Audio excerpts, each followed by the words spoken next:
So Shankar గారితో work చేసే అవకాశం దక్కింది, కమల్ హాసన్ గారితో చేసే చేయలేదు అవకాశం మిస్ అయింది. But no problem. బట్ సినిమాలో చేయకపోయినా అవును మేనిఫెస్టింగ్ ఇండియన్ 3 యా ఖచ్చితంగా దాంట్లో చేస్తాను నమ్ముదాం. కలిసారా ఎప్పుడైనా కమల్ హాసన్ గారిని?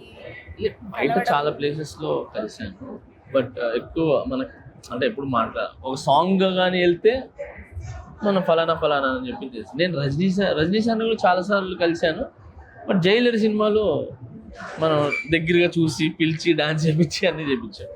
సో ఎప్పుడైనా ఏంటంటే కమల్ హాసన్ గారిని బయట కలిసాం కానీ వర్క్ చేయలేదు. మీకు ఒకవేళ అవకాశం దొరికితే ఇలాంటి జానర్లో సాంగ్ వస్తే బాగుంటుంది అని ఏదైనా ఒక డ్రీమ్ అలా అనుకోవడం ఏదైనా ఉందా?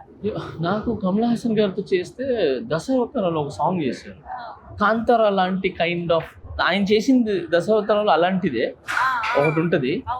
సో అది ప్రాపర్గా ఇంకా ఎగ్జిక్యూట్ చేసి అంటే ప్రాపర్గా చేయాలి అనేది దాంట్లో భలే ఉంటుంది. అది మీరు చూస్తే దాంట్లో ఉంటుంది అన్ని అవతారాలు. సో ఆ విధంగా ఏదైనా ఇంట్రెస్టింగ్ గా అదొకటి. తర్వాత మాటలు కొరియోగ్రాఫ్ చేయడం ఇష్టం. ఓకే, కన్ను పిల్లవన్నీ కన్నులున్నవన్నీ ఎన్ని వగలు పోతున్నావే చిన్నారే అంటే ఆపోజిట్ తన్న అంటే అలాంటి టాస్క్ అదొకటి.